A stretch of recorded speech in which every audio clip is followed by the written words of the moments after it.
eu sou Paloma Lobato, estamos de volta com o Profissão Saúde, um projeto do Grupo Liberal em parceria com o Centro Universitário Fibra. Hoje o nosso bate-papo é sobre sequelas pós-Covid e vamos conversar com Rodrigo Correia, fisioterapeuta e coordenador do curso de fisioterapia da Fibra. Obrigada, Rodrigo, por estar aqui com a gente. Obrigado a todos, e dizer que é um prazer estar aqui, principalmente falando sobre esse tema que é extremamente pertinente e ainda estamos vivendo períodos que a gente precisa ter cuidados. Certo, Rodrigo. Olha, a gente sabe que a Covid-19 é uma doença que ainda está, em estudo e muitas questões ainda não têm explicação. Entre elas, são os sintomas que persistem mesmo após a cura da doença. Quais são os sintomas mais comuns, Rodrigo? Geralmente, esses pacientes, quando são acometidos por Covid, em especial na sua forma mais grave, eles apresentam algumas complicações, principalmente complicações no que tange ao sistema cardiorrespiratório, mas a gente também não pode esquecer dos comprometimentos osteomioarticulares. Muita gente acha que o maior problema seria falta de ar, que a gente conhece como dispneia, e esse paciente vai ter dificuldade para subir e descer escadas. Tudo isso são complicações que a própria Covid tem. Mas nós também temos outras complicações que algumas pessoas também têm, umas de forma mais transitória e outra um pouquinho mais perene, mais pertinentes, que são a perda do olfato e a perda do paladar. Então, a gente pode elencar como comprometimentos cardiorrespiratórios, comprometimentos osteomioarticulares, a perda do olfato e paladar, e, por sinal, algumas pessoas ainda têm comprometimento de mudança de gostos. Então, as pessoas podem, na hora de estar comendo, por exemplo, algum alimento, sente gosto de outro alimento, que a gente chama de gosto fantasma, né? Isso ainda é transitório, mas ainda é muito novo. Então, a gente precisa ter o cuidado e saber identificar essas alterações. Certo. Eu tenho até relatos de amigas minhas que contraíram a doença, e hoje em dia elas amavam café, por exemplo, hoje em dia não suportam sentir o sabor desse café. Esses sintomas, eles estão relacionados ao fato da Covid-19 ser um processo infeccioso? Na verdade, não necessariamente apenas por isso, né? É porque nós sabemos que o coronavírus ele é causado pelo vírus SARS-CoV-2. Só que a gente tem algumas alterações, por exemplo, nas papilas olfatórias e nas papilas gustativas, né? Por essa captação do cheiro e do gosto, até ir para o nosso sistema nervoso central para ser interpretado. Mas isso acontece principalmente porque a gente tem mudança nesses receptores. Isso pode ser de forma transitória, mas ele também pode ser de forma permanente. Eu tenho relatos de amigos que, por exemplo, quando estão cozinhando e sentem o cheiro de coentro, eles dizem que parece que é um cheiro muito fétido. Então, para você ver como altera consideravelmente com esse olfato. A gente precisa entender que o SARS-CoV-2 ele é um vírus que ele vai atingir principalmente vias aéreas inferiores, né, na sua forma mais grave.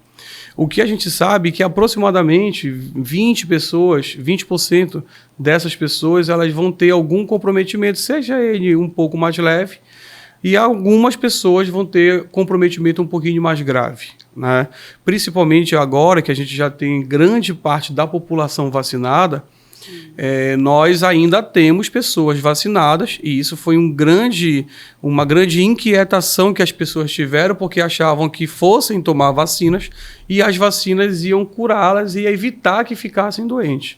E nós sabemos que as vacinas elas não têm 100% de eficácia, né?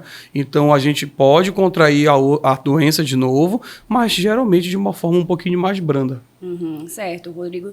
A gente falou aqui sobre alguns casos em que esses sintomas acabam persistindo durante um certo período. Tem algum risco em negligenciar esses sintomas? Temos. Qualquer sintoma deve ser considerado. Principalmente nesse momento agora em que a gente está passando por várias situações de gripe, crianças adoecendo, adultos, idosos, e está culminando com a nossa campanha vacinal para a influenza, por exemplo. Então, os sintomas do coronavírus eles são muito parecidos com os sintomas da gripe, né, na sua fase inicial. Aquele cansaço, aquela coriza, aquela dor de cabeça que pode aparecer. Não é uma regra todo paciente que tem coronavírus ter dor de cabeça, ter cefaleia. Então, a gente precisa ter cuidado porque todo sintoma deve ser visto e, em hipótese alguma, ser negligenciado. Rodrigo, e no caso, com as complicações? Existem complicações diferenciadas entre as variantes, por exemplo, a Delta, a Ômicron? Existem diferenças? Na verdade, essas variantes elas têm afinidade com a proteína S, que é a proteína spike, e quando ela se liga nessa proteína spike é que ela consegue entrar no nosso organismo. Qual é o grande problema disso? É que a gente tem uma série de variantes, né? Então, a gente percebeu aí que com o curso da doença, as primeiras variantes que vieram, elas vieram um pouquinho mais fortes, elas nos davam sintomatologias mais graves, né? A última que nós tivemos, aí nós já vimos que ela ficou um pouquinho mais branda. É sinal que o nosso organismo ele conseguiu entender qual é o processo, ele conseguiu se adaptar a isso. O nosso sistema imunológico ele ficou preparado para poder receber, mas a gente também tem que dar os créditos para a vacina, né? A cobertura vacinal, ela amenizou e muito as sintomatologias de todas as variantes que vieram depois. Então, volto a falar e enfatizo a importância de nós fazermos a vacina e estarmos com todas elas em dia. Sobre essa questão da vacina, Rodrigo, a gente sabe que tem muitas pessoas que, infelizmente, ainda não tomaram por questões políticas ou enfim. Quais são os riscos de ter essas pessoas que não tomaram? Eu, por exemplo, tomei todas as minhas doses até então, aí eu ter contato com uma pessoa que não tomou essa vacina, que tipo de risco eu corro? Na verdade, o maior risco é para quem não está vacinado, né? Mas é óbvio que a gente vacinado, eu tenho as minhas 4 doses, tomei todas, mas o risco de nós estarmos com uma pessoa contaminada, não vacinada, pode ser que a gente pegue novamente, como eu falei há pouco. O fato de estar vacinado não quer dizer que a gente não vá contrair de novo a doença. No entanto, a gente sabe que as pessoas vacinadas, elas tendem a ter menos sintomas do que aquelas que não estão. Então, o maior risco são para as pessoas que realmente não estão cobertas pela vacina. E eu digo o risco de contrair a forma grave dessa doença. Nós vivenciamos isso há mais ou menos 1 ano e meio, 2 anos atrás, em que nós tivemos pessoas que precisaram de leitos clínicos e de UTI, e infelizmente os nossos hospitais de campanha, todos os locais ocupados. Então, a gente não quer que isso aconteça de novo. Daí a importância, ratifico, de nós termos a cobertura vacinal, de preferência de todas as doses que a gente pode tomar. Tá, Rodrigo. Você falou sobre algumas sequelas, né? A Covid-19 ela acaba atingindo muito as vias aéreas, como você falou, né? Aéreas respiratórias. Existe algum tipo de sequela que a Covid pode causar no paciente e de que forma a fisioterapia pode auxiliar em um tratamento dessa sequela? Essa pergunta é excelente, porque as pessoas entendem como sequela apenas algo respiratório. Então, a grande importância do fisioterapeuta nesse pós-Covid é fazer uma avaliação criteriosa, saber avaliar o paciente e quais complicações que esse paciente está tendo. Como nós conversamos há pouco, desde uma perda de olfato, perda de paladar, como comprometimento respiratório, mas nós temos também pacientes com fraquezas extremas da musculatura, do sistema osteomioarticular. E isso leva esse paciente a depender de outras pessoas. Então, a dependência ela vem associada com outros transtornos que a gente pode levar, por exemplo, à depressão.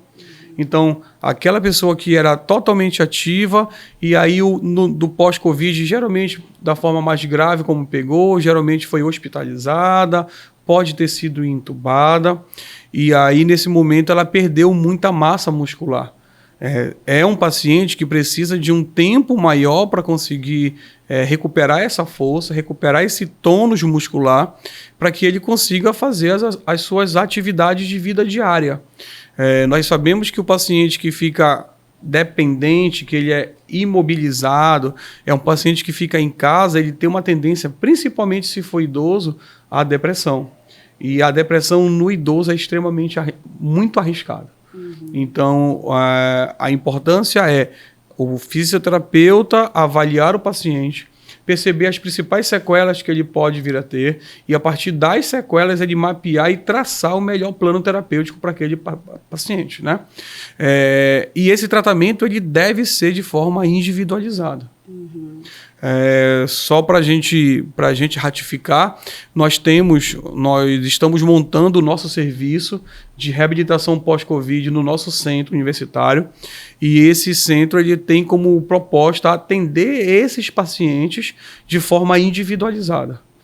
Então a gente já deixa aberto para a população, para fazer o cadastro, para nos procurar, que a gente vai estar disponível para poder recebê-los.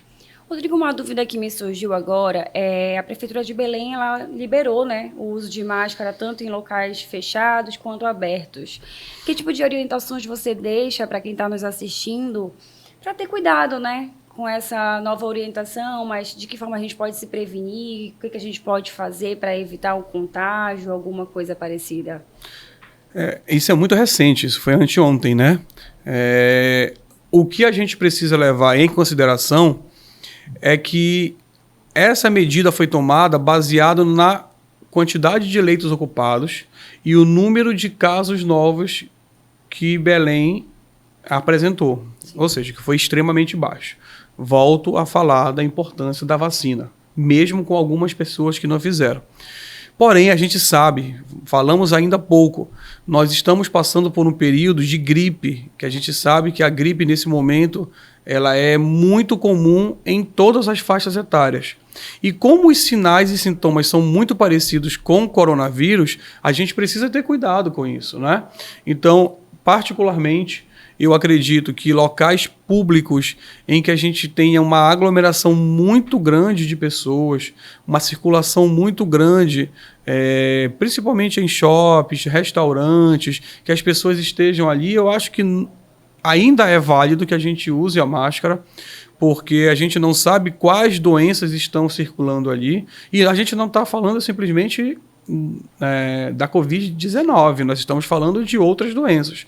Então, se você perceber, após mais ou menos em torno de 1 ano para cá, que as coisas começaram a ser flexibilizadas, o número de internações de crianças que estavam em casa naquele período da Covid mais latente, mais grave, ele aumentou muito. Porque as crianças voltaram a ir para a escola, as crianças começaram a fazer as atividades normais, começaram a se ressocializar novamente, e a gente percebeu o número de crianças sendo atendidas nas unidades de urgência. Então a gente precisa ter cuidado, precisa ter cautela. Isso nos dá a sensação de que a gente está avançando, e isso é importante falar, porque os números de casos diminuíram, o número de óbitos também diminuíram consideravelmente, mas a doença ainda existe. E aí a gente precisa ter um pouquinho mais de cuidado com relação a isso. A fisioterapia ela é uma das especialidades da saúde que está diretamente ligada neste contexto da pandemia, desde o atendimento na linha de frente, né, Rodrigo? Eu queria que você falasse um pouquinho mais sobre esse trabalho que é feito pelos fisioterapeutas. Eu costumo dizer que a pandemia veio só para ratificar esse papel que o fisioterapeuta tem.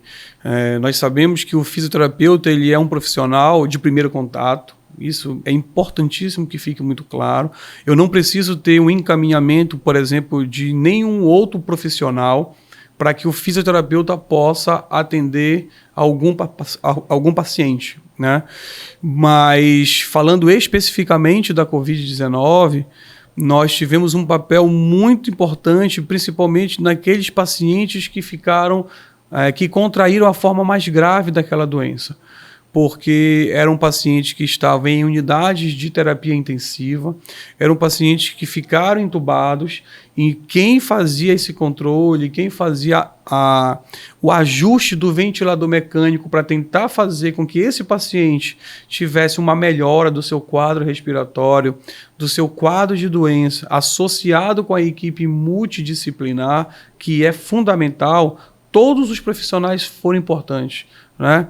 Mas éramos nós que estávamos ali 24 horas nas UTIs com o paciente, fazendo ajuste. Então, foi um papel gratificante, foi cansativo, mas, ao mesmo tempo, foi extremamente desafiador para todos nós. Então, assim, eu falo que nós fomos e somos importantes, não só para os pacientes entubados, acamados, mas principalmente nesse período agora de pós-Covid, porque tem muito paciente com sequela, todas aquelas que nós falamos, osteomiarticulares, respiratórias, enfim, e a gente precisa restaurar a função desse paciente. O profissional habilitado para restaurar, para dar funcionalidade para esse paciente é o profissional fisioterapeuta. Então a gente pode concluir, Rodrigo, que apesar de todas as dificuldades, né, que foram enfrentadas ao longo desse período, cerca de 2 anos aí de pandemia, isso serviu para reforçar o papel, né, a importância do papel de um fisioterapeuta, tanto durante um tratamento quanto no pós. Sem dúvida alguma. Ratifico novamente, né? Foi extremamente difícil, mas foi muito gratificante, porque nós conseguimos recuperar vidas que a gente achávamos que nós não íamos conseguir restaurar, e o paciente nos dava a resposta e a gente percebia que ele ia conseguir sobreviver. Então, é uma doença nova para todo mundo, para todas as áreas. Nós aprendemos com essa doença no decorrer do curso dessa doença, e hoje nós temos protocolos montados para que a gente evite maiores perdas. E quanto aos futuros fisioterapeutas que a Fibra tem preparado, eles já têm vivenciado essa nova realidade com esse novo vírus, né, que é a Covid-19, coronavírus, enfim, a Covid-19. Como é que tem sido feito esse trabalho em sala de aula também com esses alunos? Exatamente. Eu fico responsável pela disciplina de introdução à profissão. Então, eu mostro para ele todas as áreas, todas as especialidades que a profissão pode vir a ter. Falo para eles, e já falei para eles com relação ao protagonismo que nós tivemos, junto com outros profissionais também, que foram fundamentais. Mas eles estão passando por um período de privilégios, porque nós aprendemos com uma doença e eles vão pegar isso meio que pronto, porque se nós tivermos novamente algo desse tipo, eles já estão preparados.